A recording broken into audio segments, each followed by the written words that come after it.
Good morning बच्चों। आज हम लोग क्लास 12 हिंदी के ये 11वां चैप्टर है प्यारे नन्हे बेटे को, जिनके लेखक हैं विनोद कुमार शुक्ल जी।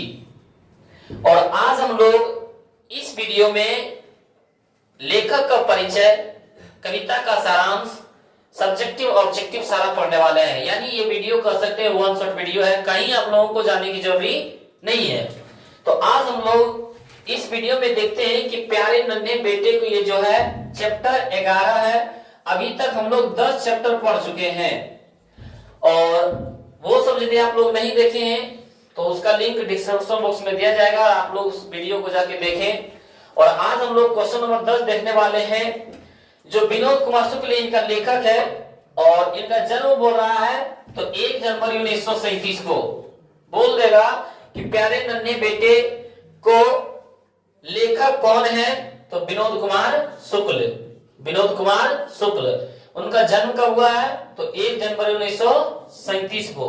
क्लास 10 में भी है ना, तो ये सवाल रखना है 1937 में, 1 जनवरी 1937 में। इनका जन्म स्थान कहाँ है, तो राजनांदगांव छत्तीसगढ़। राजनांदगांव छत्तीसगढ़ में इनका जन्म हुआ था, छत्तीसगढ़ के राजनांदगांव में। लेकिन इनका निवास ये रहा था कहाँ, तो छत्तीसगढ़ के रायपुर में।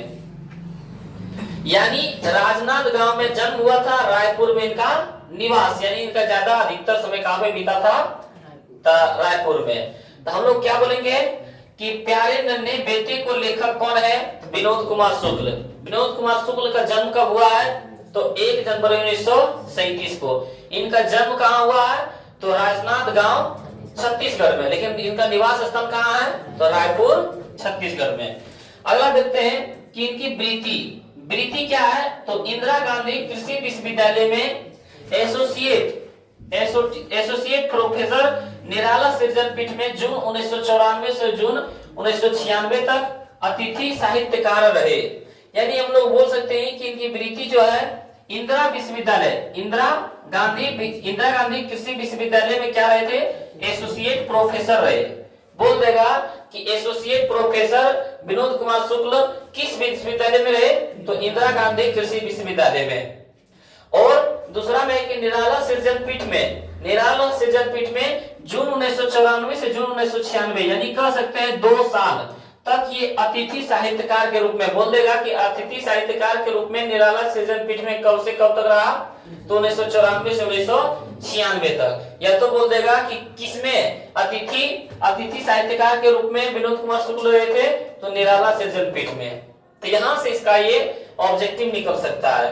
अगला हम लोग देखते हैं इसमें कि सम्मान, इसको किस चीज से सम्मान किया गया, तो हम लोग बोल सकते हैं रघुवीर सहाय स्मृति पुरस्कार। रघुवीर सहाय स्मृति पुरस्कार जो है हमारे किनको, लेखक नाम क्या था, विनोद कुमार शुक्ल जी को 1992 में मिला। विनोद कुमार शुक्ल को कब मिला था, रघुवीर सहाय स्मृति, तो 1992 में। फिर बोला दयावती मोती कविशेखर सम्मान कब मिला, तो 1997 में। 1992 में मिला था रघुवीर सहाय स्मृति पुरस्कार और 1997 में 5 साल के बाद दयावती मोदी कविशेखर सम्मान मिला 1997 में। फिर साहित्य अकादमी पुरस्कार 2 साल के बाद यानी 1999 में। विनोद कुमार शुक्ल को 3 चीज से पुरस्कार किया गया। पहला में कि रघुवीर सहाय स्मृति पुरस्कार 1992 में। और दयावती मोदी कविशेखर सम्मान कब मिला, तो 1997 में, 5 साल के बाद। साहित्य अकादमी पुरस्कार कब मिला, 1999 में, यानी 2 साल के बाद। अगला देखते हैं हम लोग कि इनकी कृतियां क्या है। इनकी कृतियां क्या है, तो हम लोग बोल सकते हैं कि पहला कविता संग्रह जो विनोद कुमार शुक्ल के जी के थे वो क्या थे, लगभग जय हिंद। बोल देगा विनोद कुमार शुक्ल का पहला कविता संग्रह क्या है, तो लगभग जय हिंद। या तो बोल देगा लगभग जय हिंद क्या है, तो कविता संग्रह। क्या है, कविता संग्रह।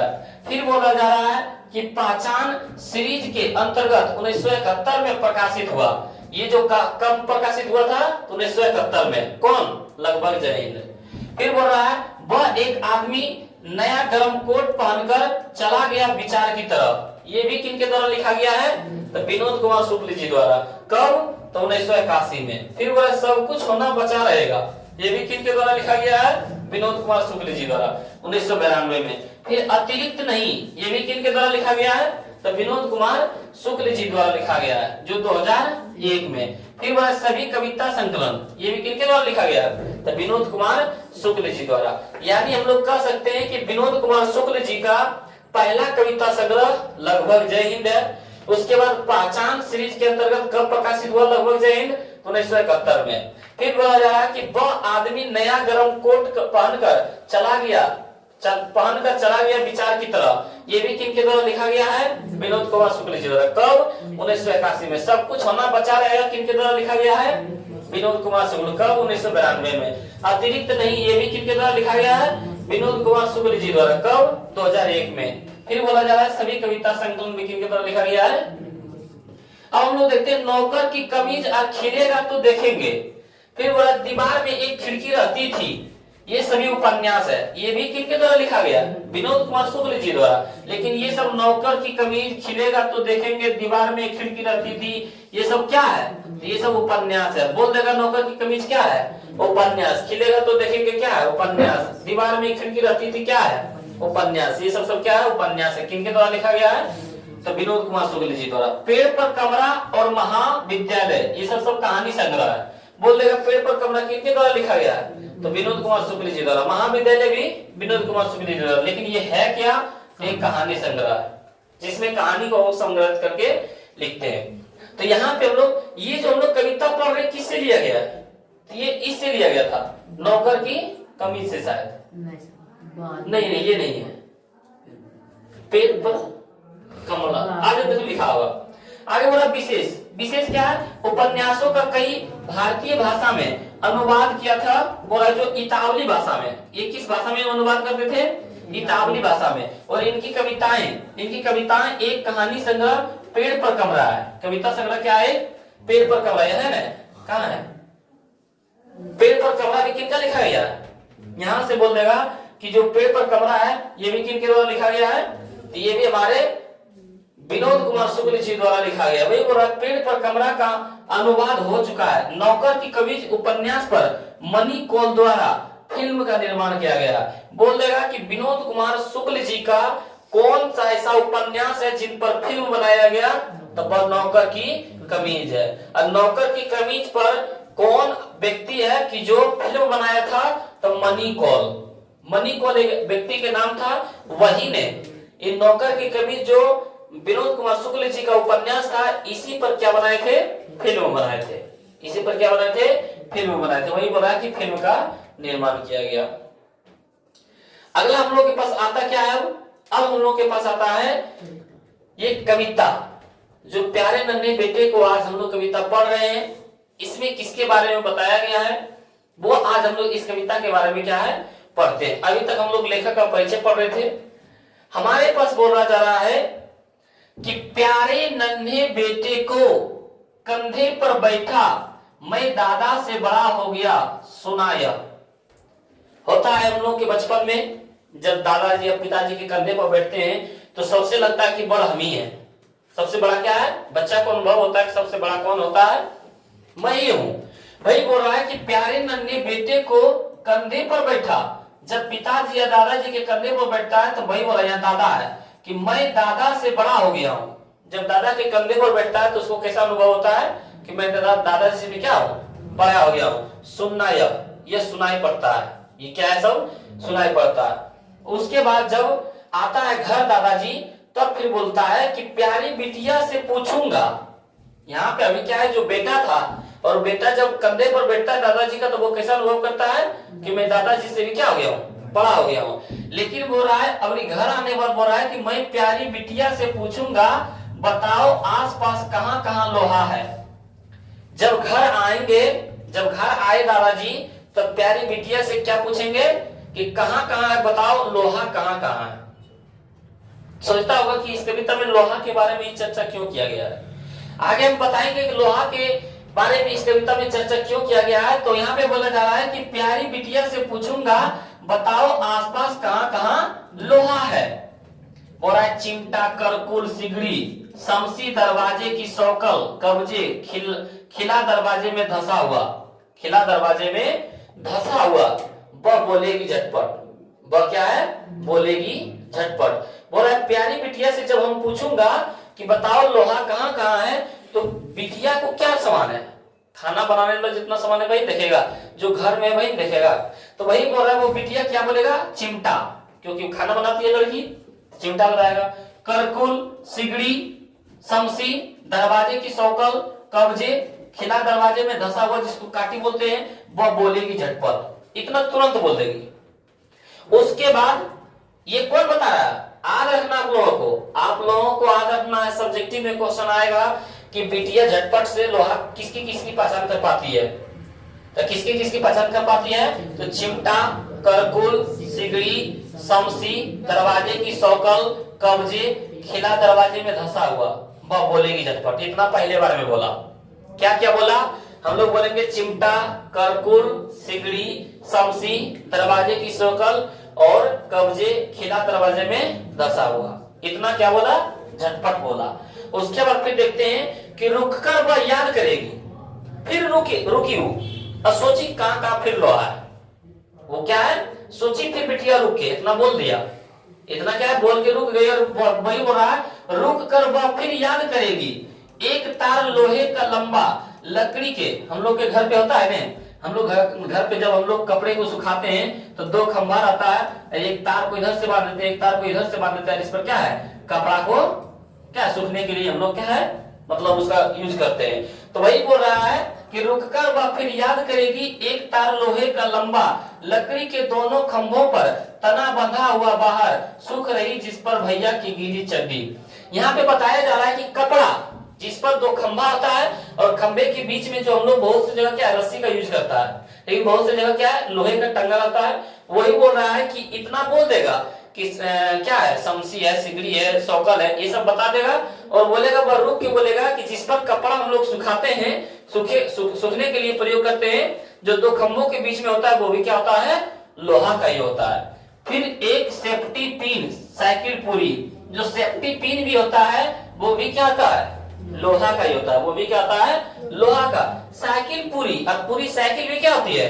लोहा की। इतना क्या झटपट बता दी, इतना क्या झटपट बता दी। तो यहां से हम लोग बोल सकते हैं कि लड़की ने क्या क्या बोली है। तो सर हम लोग बता सकते हैं कि चिमटा पहली बार बोली, करकुल, सिगड़ी, समसी, दरवाजे की सौकल, कब्जे, खिला दरवाजे में धसा हुआ, और फिर कपड़े सुखाने के लिए जो दो खंभों के बीच में होता है लोहा, फिर बोला साइकिल, और उसके बाद क्या था? पिन था नहीं, सेफ्टी पिन। फिर क्या है? ये सेफ्टी पिन। इतना क्या है? बिटिया ने जवाब दिया कि लोहा यहाँ पे होता है। उसके बाद फिर हम लोग देखते हैं यहाँ पे कि बोल रहा है आसपास पर ध्यान करेगी। क्या है? बोला जा रहा है कि आसपास पर ध्यान करेगी, सोचेगी, दुबली पतली पर हरकत में तेजी की, कितनी जल्दी जान जाए वह आसपास कहाँ कहाँ लोहा है। बोल रहा है कि आसपास पर ध्यान करेगी। इतना बोलने के बाद क्या है? फिर से ध्यान करेगी कि कहाँ कहाँ लोहा है, कहाँ कहाँ लोहा है। वही बोल रहा है आसपास पर ध्यान करेगी, सोचेगी, दुबली पतली पर, वो है कैसन? दुबली पतली, पतली है लड़की, हरकत में तेजी, लेकिन उसका दिमाग कैसा है? चंचल है, हरकत में तेजी है, कितनी जल्दी जान जाए, यानी उसके मन में इतना मतलब वो क्या फुर्तीला है कि बस सोच रहा है कि कितना जल्दी हम बता देंगे लोहा कहाँ कहाँ है, आसपास कहाँ कहाँ लोहा है, वह जानने के लिए इच्छा मतलब व्यक्त करता है। फिर बोल रहा है यहाँ पे कि मैं याद दिलाऊंगा। क्या बोल रहा है? मैं याद दिलाऊंगा, जैसे सिखलाऊंगा बिटिया को, जैसे सिखलाऊंगा बिटिया को, फावड़ा, कुदाली, टंगिया, बसुला, खुरपी, पास खड़ा बैलगाड़ी के। यहाँ पे क्या बोला जा रहा है? कौन बोल रहे हैं? लेखक बोल रहे हैं कि मैं याद दिलाऊंगा। यदि बिटिया उतना बोल दिया बात, और यदि वो सोचेगी तो मैं उसको याद दिलाऊंगा। क्या याद दिलाऊंगा? बोल रहा है कि मैं याद दिलाऊंगा, जैसे सिखलाऊंगा बिटिया को। एक पिताजी क्या कर रहे हैं? बिटिया को सिखला रहे हैं। क्या है? बिटिया को क्या कर रहे हैं? सिखला रहे हैं। बोल रहा है फावड़ा, कुदाली, फावड़ा किसको बोलते हैं? जिसको हम लोग कुदाल बोलते हैं। कुदाली का एक बड़ा सा आता है चौकुर जैसा, उसको बोलता है फावड़ा। कुदाली, टंगिया, बसुला, खुरपी, पास खड़ी बैलगाड़ी के चक्के के पट्टा। ये बैलगाड़ी होता है, और बैलगाड़ी के क्या है? साइड में पट्टा लगा रहता है लोहा के, वो भी क्या होता है? लोहा का। फावड़ा भी लोहा, कुदाली भी लोहा, टंगिया भी, बसुला भी, खुरपी भी, पास खड़ी बैलगाड़ी के चक्के के पट्टा भी क्या है? लोहे का ही होता है। क्या होता है? लोहे का ही होता है। फिर बोल रहा है, यहाँ पे फिर से बोला जा रहा है कि बैलों के गले में, क्या है?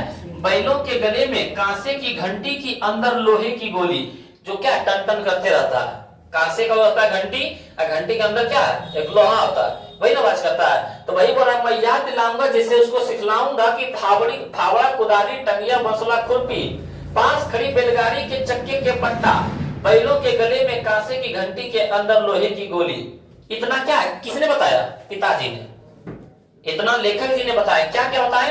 फावड़ा, कुदाली, खुरपी, बसुला, टंगिया, 5 खड़ी बैलगाड़ी के चक्के का पट्टा, और बैलों के गले में कांसे की घंटी के अंदर जो क्या है? लोहे की गोली होता है। इतना किसने बताया?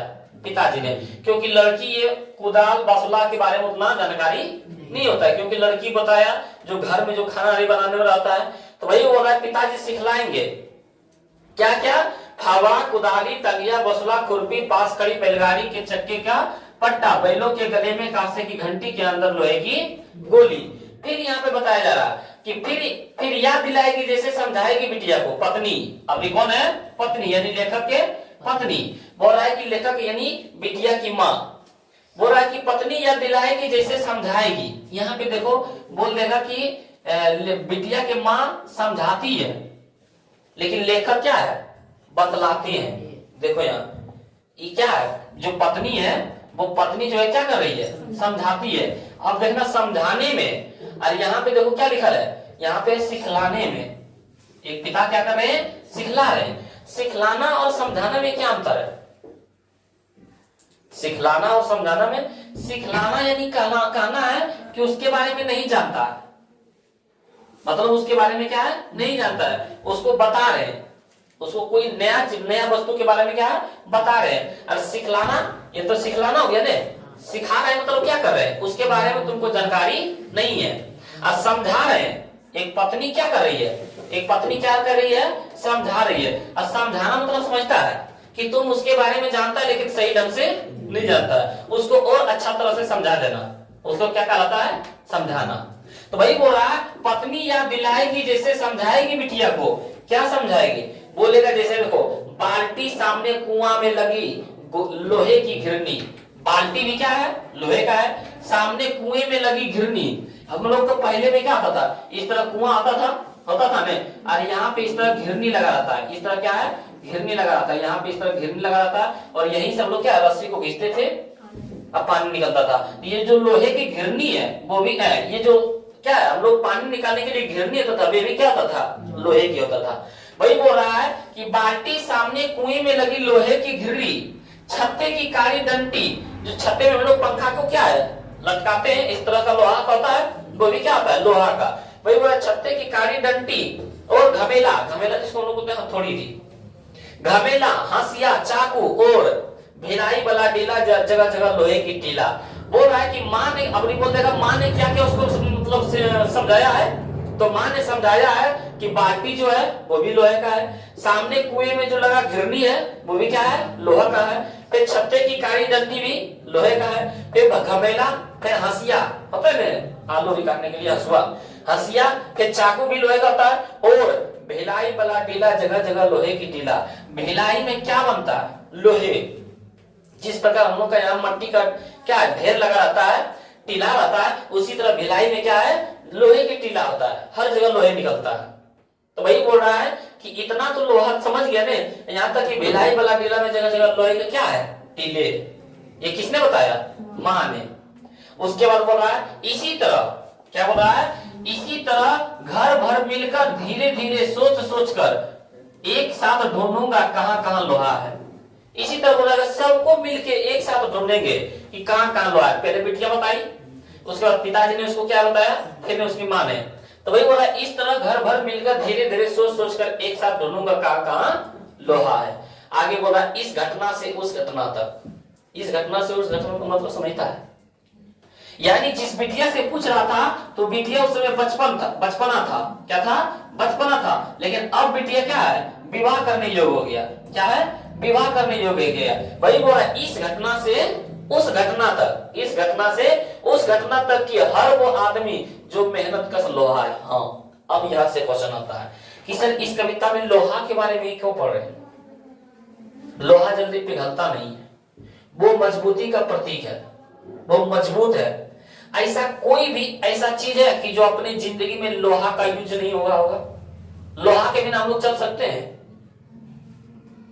कोई भी लोहा के बिना हम लोग आगे बढ़ ही नहीं सकते हैं।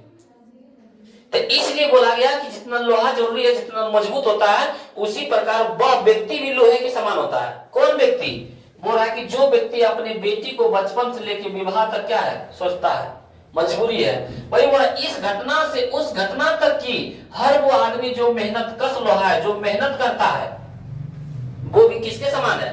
वो भी एक लोहा के समान है। वो भी किसके समान है? वो भी एक लोहा के समान है, जो मजदूरी करके अपना मेहनत करके अपना परिवार चलाता है। आगे बोला हर वो औरत, ऐसा नहीं कि पुरुष ही है लोहा, बोला हर वो औरत दबी सताई बोझ उठाने वाली लोहा जल्दी जल्दी मेरे कंधे से। बोला वो भी उस औरत को भी हम लोहा कहेंगे जो उस पर क्या है अत्याचार कर रहा है, जो उस पर शोषण कर रहा है, लेकिन फिर भी क्या है नए जिंदगी में नए दिन फिर शुरुआत करता है अपने जिंदगी जीने के लिए। नहीं, हम पर अत्याचार हो रहा है, तब फिर भी क्या हम अपने मेहनत से आगे बढ़ेंगे।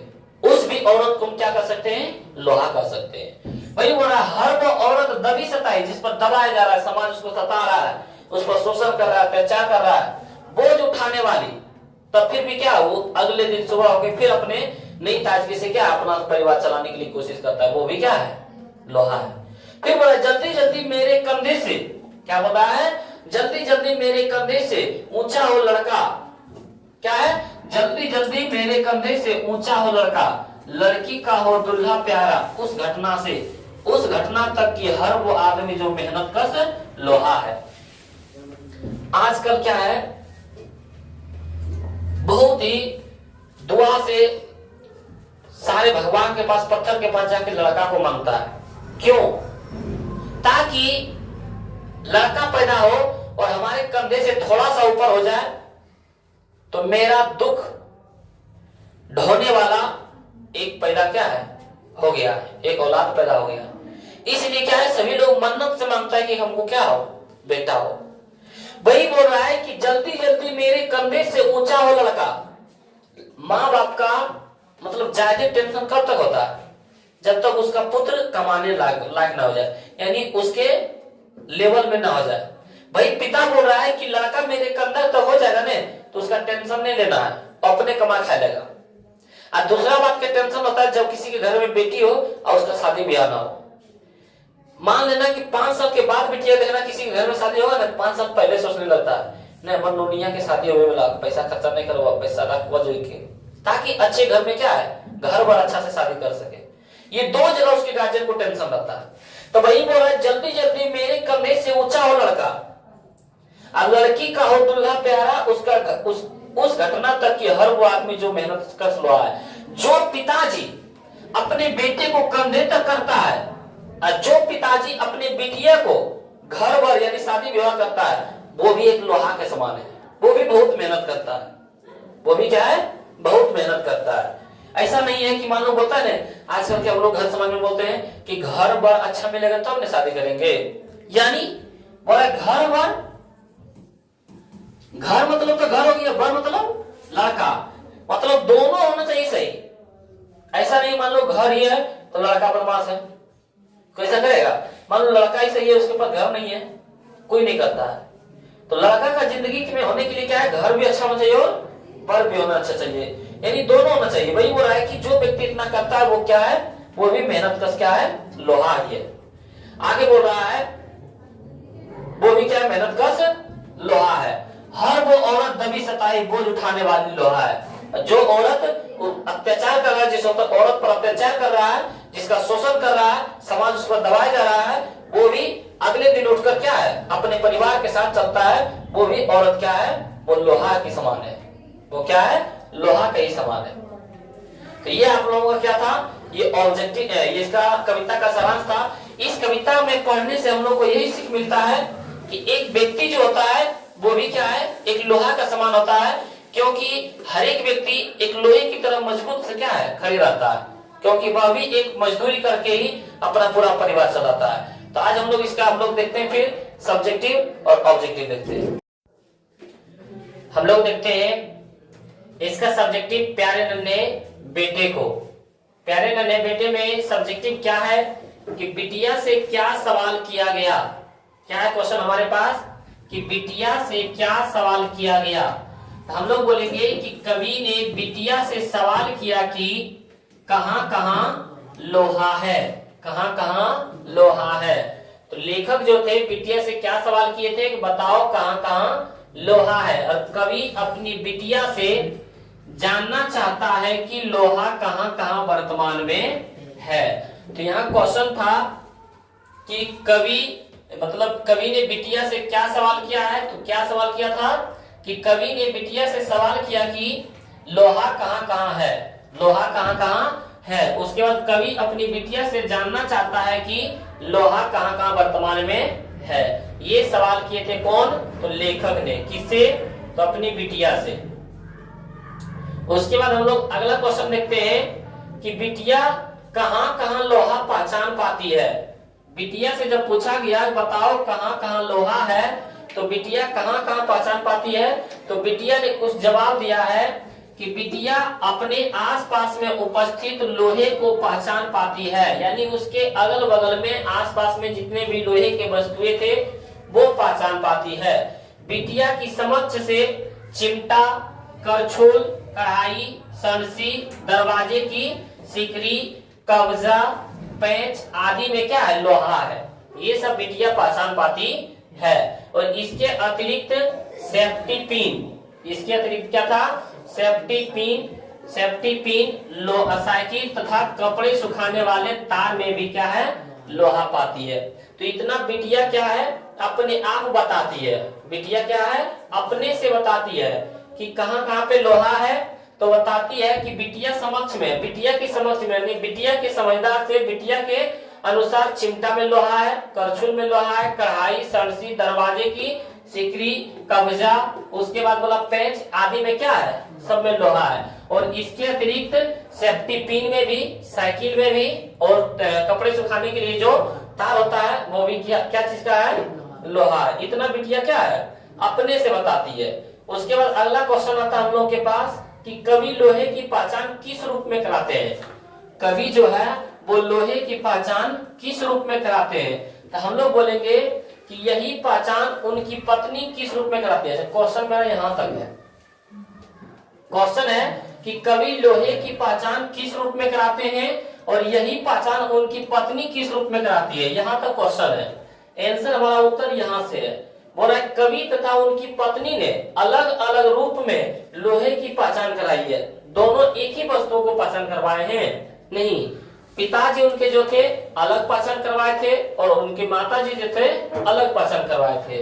वही बोल रहा है कि कवि तथा उनकी पत्नी ने अलग अलग रूप में लोहे की पहचान कराई है। दोनों ने उनके स्वयं के उपयोग में आने वाले सामग्रियों के आधार पर लोहा की पहचान की है। यानी जो उनके पिताजी थे यानी कवि जो थे, इनका जो उपयोगी में आने वाला सामान था जैसे फावड़ा, कुदाली, खुरपी, टंगिया था न, तो ये इनके पिताजी यूज करते थे, तो ये अपने अनुसार बताए। और इनके जो माताजी थे यानी लेखक की जो पत्नी थी, इनके अनुसार जो इसके समक्ष में आता था वो अपना बताया।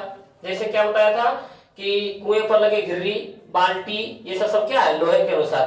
तो इनका जो उपयोगी में था तो ये अपना लोहा के बारे में बताए।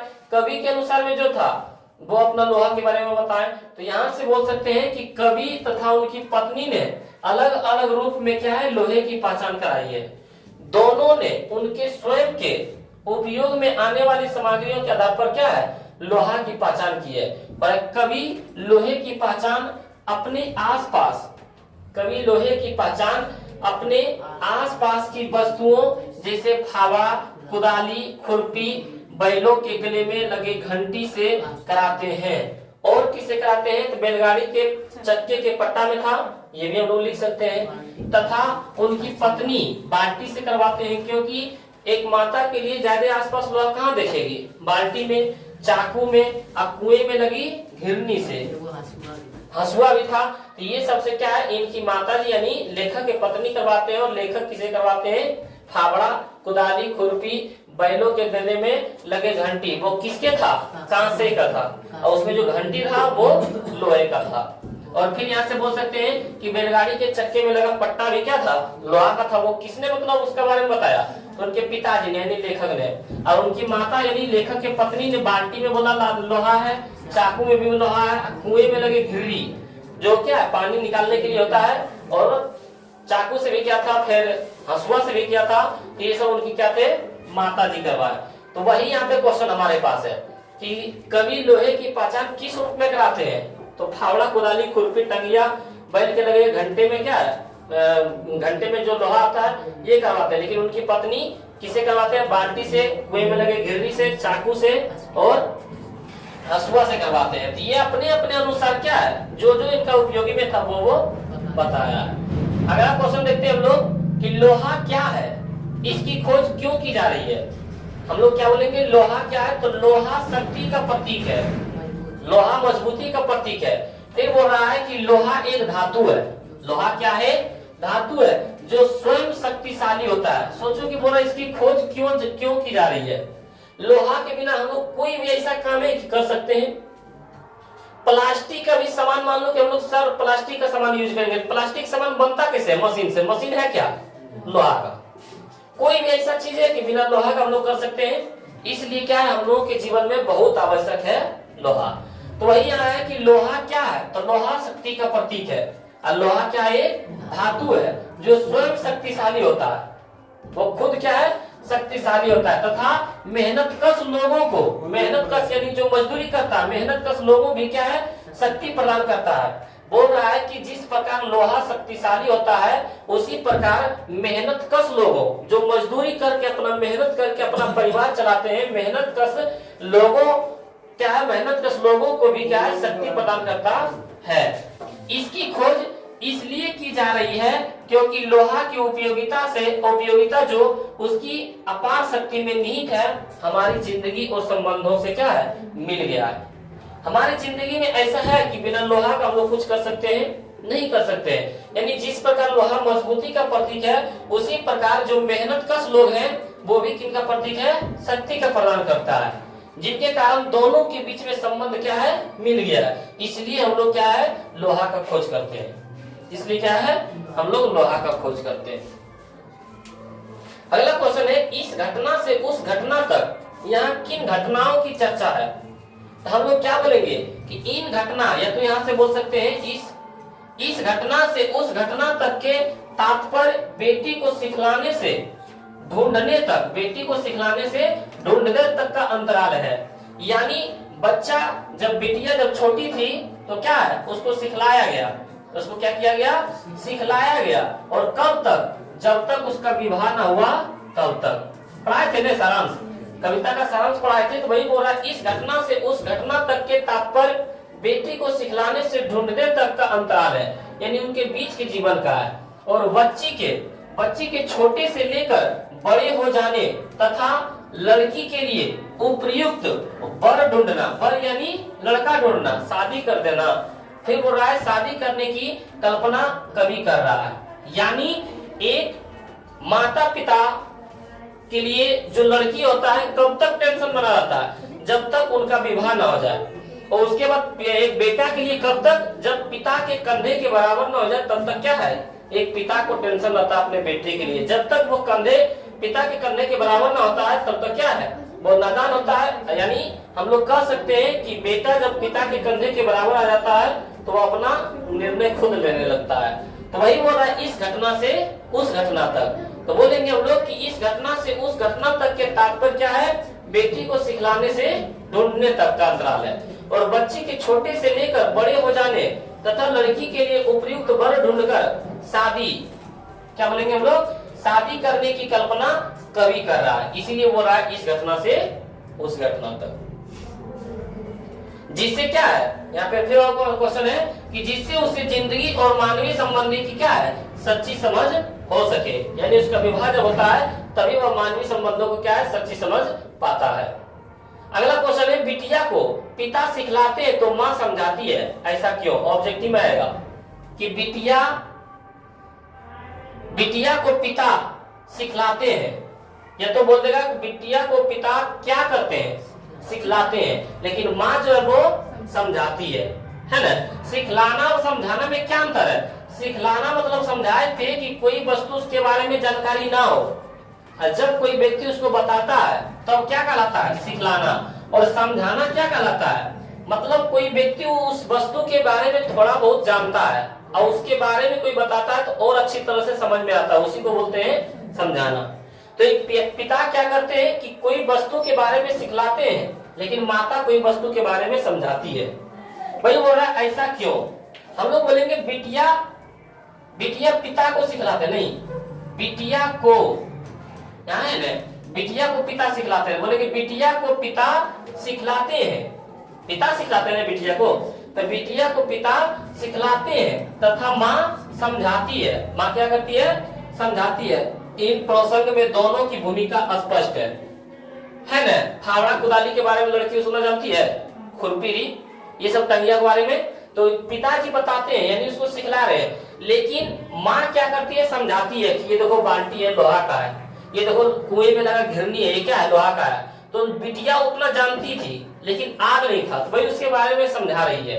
वही बोल रहा है कि इस प्रसंग में दोनों की भूमिका स्पष्ट है।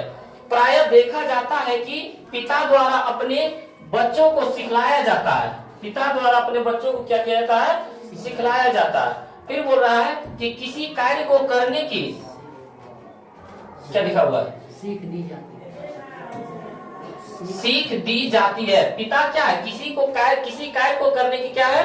सीख दी जाती है। और माँ द्वारा प्रेम से किसी कार्य के लिए क्या है? समझाया जाता है। एक पिता कभी ऐसा नहीं होता है कि समझाया जाता है, पिता कभी भी समझाती नहीं। माँ क्या है? प्रेम के प्रतीक है। हम लोग थक के आते हैं तो कोई मार देता है तो हम लोग क्या माँ के पास जाके रोने लगते हैं, माँ समझाती है, अच्छा उसको हम समझाएंगे, अच्छा उसको मारेंगे। पिता के पास जाते जाता है नहीं, तो माँ, पिता क्या करता है? सिखलाता है, लेकिन माँ क्या है? समझाती है। तो वही बोल रहा है, किसी कार्य को करने की सीख दी जाती है, कौन? पिता। लेकिन माँ द्वारा प्रेम से किसी कार्य के लिए क्या है? समझाया जाता है, प्रेम से बातें करके उसको क्या है? समझाता है। और अभी तक हम लोग क्या है? 2 अंक वाला पढ़ रहे थे, लेकिन अब जो आया वो कितने अंक का है? 4 अंक का पूछा जाता है। 5 अंक में पूछा जाता है सारांश। जो पूरे कविता वाला पढ़ाए थे वो कितने नंबर का पूछा जाता है? 5 नंबर। जो अभी हम पढ़ा रहे थे वो 2 नंबर के, लेकिन ये जो आ जाता है वो 4 अंक का। बोला अर्थ स्पष्ट है क्या? कि हर वो आदमी जो मेहनत कश लोहा है, हर वो औरत दबी सताई बोझ उठाने वाली लोहा है। यानी बिटिया कहाँ लोहा पसंद कर पाती है? बिटिया कहाँ लोहा पसंद कर पाती है?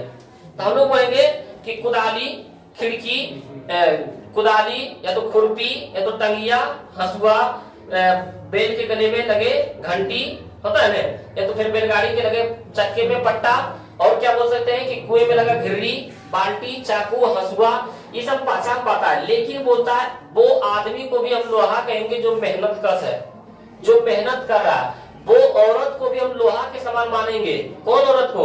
जो बोझ उठा रही है, सता रही है, उसको सताया जा रहा है, अत्याचार कर रहा समाज के द्वारा, उस औरत को भी हम लोग क्या कर सकते हैं? लोहा कर सकते हैं। तो भाई पूरा अर्थ स्पष्ट है। यहाँ ये पंक्ति है, यहाँ से लेके क्या है? यहाँ तक पंक्ति है। बोल रहा है कि हर वो आदमी जो मेहनत कश लोहा है, हर वो औरत दबी सताई बोझ उठाने वाली क्या है? लोहा है। तो पहले हम लोग ये याद करेंगे कि ये पंक्ति लिया गया कहाँ से है। तो कहाँ से लिया गया है? तो नन्हे प्यारे नन्हे बच्चे बेटे से, है ना। उसके बाद प्यारे नन्हे बेटे से लिया गया। इनके लेखक है कौन? प्यारे नन्हे बेटे के लेखक है कौन? विनोद कुमार शुक्ल। इसके बारे में पहले लिखना है, इतना क्या है? लिखना है। तो वही यहाँ पे बोला गया कि प्रस्तुत पंक्तियां विनोद कुमार शुक्ल रचित प्यारे नन्हे बेटे को कविता से लिया गया है। ये पंक्ति कहाँ से लिया गया है? तो प्यारे नन्हे बेटे से। इनके लेखक कौन है? रचयिता कौन है? तो विनोद कुमार शुक्ल जी।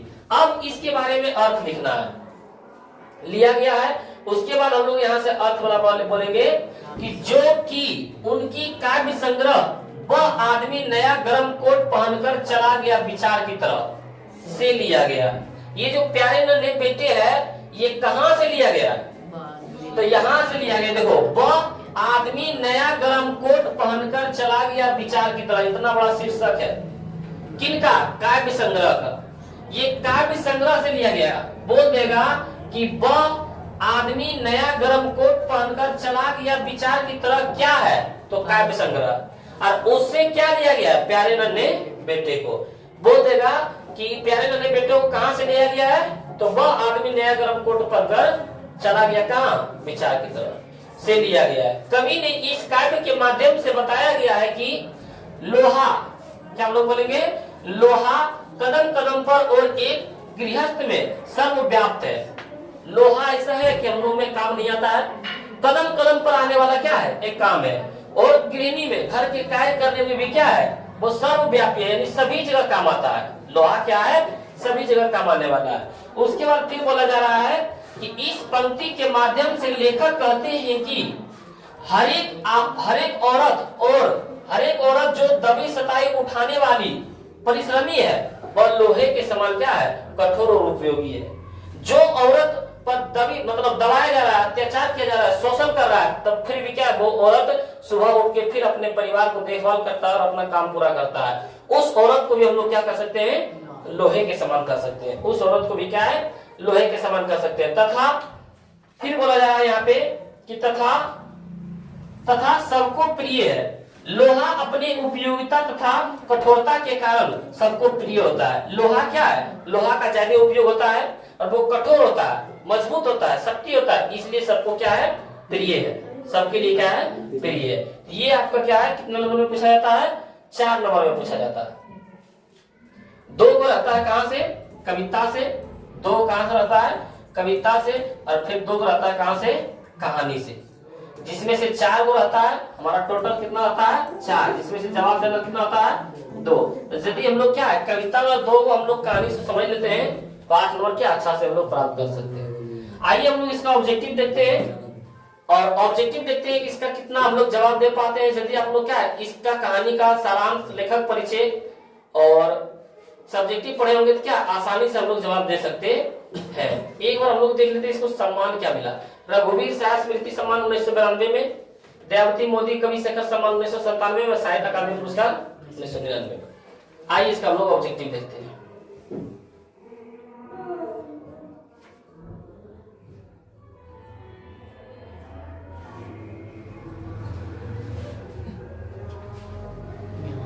ऑब्जेक्टिव देखिए इसका। बोला प्यारे नन्हे बेटे को कविता के कवि का नाम क्या है? बताएं आप लोग। प्यारे नन्हे बेटे कविता के कवि के लेखक के नाम क्या है? मल्य जी, विनोद कुमार शुक्ल, उदय प्रकाश की ज्ञानेंद्रपति। हम लोग क्या बोलेंगे? विनोद कुमार शुक्ल जी। विनोद कुमार शुक्ल जी किनके लेखक है? तो प्यारे नन्हे बेटे कविता के। अगला क्वेश्चन नंबर देखते हैं हम लोग कि विनोद कुमार शुक्ल का जन्म कब हुआ था? तो 1 जनवरी 1937 को हुआ था कि 1 जनवरी 1938 को, 1 जनवरी 1939 को, 1 जनवरी 1940 को? तो हम लोग बोल सकते हैं 1 जनवरी 1937 को उनका क्या हुआ था? जन्म हुआ था। उसके बाद हम लोग क्वेश्चन नंबर 3 देखते हैं कि विनोद कुमार शुक्ल का जन्म कहाँ हुआ था? विनोद कुमार शुक्ल का जन्म राजनांदगांव छत्तीसगढ़, राजनांदगांव मध्य प्रदेश की बिलासपुर छत्तीसगढ़ की भिलाई छत्तीसगढ़? तो हम लोग बोलेंगे इनका जन्म कहाँ हुआ था? राजनांदगांव छत्तीसगढ़। ये रहते थे कहाँ पे? रायपुर छत्तीसगढ़ में। जन्म इनका कहाँ हुआ था? राजनांदगांव छत्तीसगढ़, लेकिन इनका निवास यानी ज्यादातर रहते कहाँ थे? रायपुर में। अगला क्वेश्चन है कि विनोद कुमार शुक्ल का निवास स्थल देखिए आ गया रायपुर की बिलासपुर की भिलाई की दुर्ग। तो हम लोग क्या बोलेंगे? रायपुर छत्तीसगढ़ में रहते थे, इनका निवास स्थल ज्यादा था। अगला विनोद कुमार शुक्ल का मुख्यतः क्या थे? विनोद कुमार शुक्ल क्या थे? डॉक्टर थे या प्रोफेसर थे या तो समाज सेवक थे या नेता थे? तब प्रोफेसर थे, इंदिरा गांधी विश्वविद्यालय के, है ना? ये प्रोफेसर थे। लेखक क्या थे? प्रोफेसर थे। अगला क्वेश्चन देखते हैं, पिता ने बिटिया से क्या सवाल किया? पिता ने बिटिया से लोहा कहाँ कहाँ ये सवाल किया, कि तांबा कहाँ कहाँ ये सवाल किया, सोना कहाँ कहाँ ये सवाल किया, चांदी कहाँ कहाँ ये सवाल किया? हम लोग क्या बोलेंगे कि लोहा कहाँ कहाँ है, बिटिया से ये सवाल किया गया। अगला क्वेश्चन देखते हैं हम लोग कि विनोद कुमार शुक्ल को रघुवीर सहाय, यहाँ पे क्या बोलेंगे? रघुवीर सहाय स्मृति सम्मान कब दिया गया? तो 1992 में, 1993 में, 1994 में, 1995 में? 1992 में। 1992 में इसको क्या दिया गया? रघुवीर सहाय स्मृति। उसके बाद हम लोग मोदी शेखर सम्मान कब दिया गया? 1997 में। और साहित्य अकादमी पुरस्कार कब दिया गया? 1999 में दिया गया था ना। इसका राइट आंसर हमारा क्या हो जाएगा? Option A. क्वेश्चन नंबर 8 देखते हैं हम लोग कि बाहर तार पर क्या सूख रही थी? तो भैया की चड्डी, पिता की चड्डी, मौसी की साड़ी, की दादी की साड़ी। तो हम लोग क्या पढ़े थे? भैया की चड्डी। यानी जो कपड़ा सुखाने वाला होता है उस पर तार पर क्या सूख रहा था? कपड़ा सूख रहा था। यहाँ हमारा राइट आंसर क्या हो जाएगा? Option A. अगला क्वेश्चन देखते हैं कि विनोद कुमार शुक्ल को दयावती सम्मान कब मिला? दयावती मोदी शिखर सम्मान कब मिला था? 1997, 1998, 1999, 1920 में। तो 1997 में। 1999 में इनको कौन मिला था? साहित्य अकादमी पुरस्कार। क्या मिला था? साहित्य अकादमी पुरस्कार। साहित्य अकादमी पुरस्कार मिला था कब? 1999 में। अगला क्वेश्चन देखते हैं हम लोग कि बिटिया कैसी थी? मोटी, दुबली पतली, कि श्यामली, कि कंजूस? तो दुबली पतली, लेकिन हरकत में तेज था, फुर्तीला था। दुबली पतली था लेकिन बड़ी चंचल था। विनोद कुमार शुक्ल को साहित्य अकादमी पुरस्कार कब मिला? अभी जस्ट बताए थे। कब मिला था? 1999 में। अगला क्वेश्चन है हमारे पास, क्वेश्चन नंबर 11 कि विनोद कुमार शुक्ल का पहला कविता संग्रह कौन है? आप लोग बताएं, पहला कविता संग्रह कौन है? तो लगभग जय हिंद, कि सब कुछ मना बचा रहेगा, कि अतिरिक्त नहीं, पेड़ पर कमरा, लगभग जय हिंद। ये क्या है? सबसे पहला कविता है। अगला देखते हैं क्वेश्चन हम लोग कि पिता ने बिटिया को किस रूप में याद दिलाया? बताएं। पिता समझाए थे, कि सिखलाए थे, प्रशिक्षण देते हैं, कि उपदेश देते हैं? तो सिखलाते हैं। क्या थे? सिखलाते हैं। अगला क्वेश्चन है कि पिता ने बिटिया को किस रूप में याद दिलाया? फिर वही क्वेश्चन है ना, फिर वही क्वेश्चन आ गया, सिखला रहे। अगला क्वेश्चन है बिटिया रुककर क्या करती है? याद करती है, खेलती है, कि खाती है, कि किताब पढ़ती है? तो याद करती है कि कहां कहां लोहा है। अगला क्वेश्चन है कि माँ बिटिया को क्या करती है? तो माँ बिटिया को क्या करती है? समझाती है, सिखलाती है, पढ़ाती है, बैठाती है? तो समझाती है। माँ क्या करती है? समझाती है। अगला हम लोग के पास क्वेश्चन है 17 में, नौकर की कमीज गद्य की कौन सी विधा है? तो नौकर की कमीज क्या? उपन्यास है, कहानी है, निबंध है, कि जीवनी है? तो हम लोग बोलेंगे उपन्यास। नौकर की कमीज पर एक फिल्म बनाया, और किसने फिल्म बनाया? तब क्या था उसका? मनी कॉल है ना। ये बोल देगा कि विनोद कुमार शुक्ल के कौन से कवि का उपन्यास पर फिल्म बनाया था? तो नौकर की कमीज पर। किसने बनाया था? मनी कॉल ने।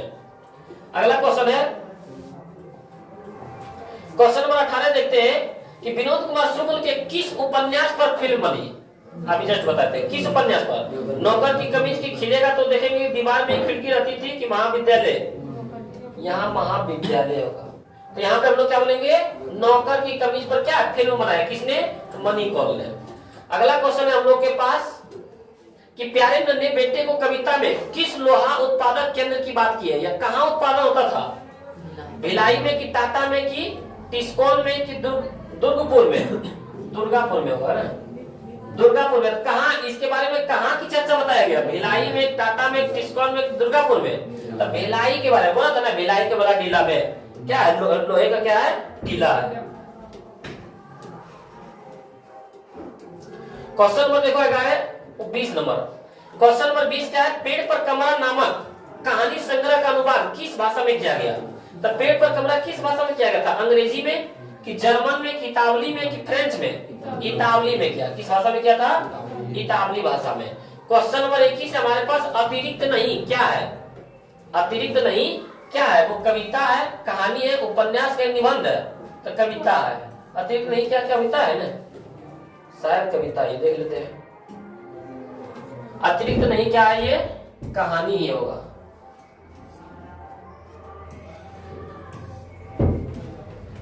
कृतियां। अतिरिक्त नहीं क्या है? सभी कविता संकलन। सिर के अंदर पन्ना है, अंदर निकल के सब कुछ बचा रहेगा, दीवार खिलेगा, पेड़ पर कमरा। कविता ही है। कविता ही ठीक माने थे ना, कविता ही है।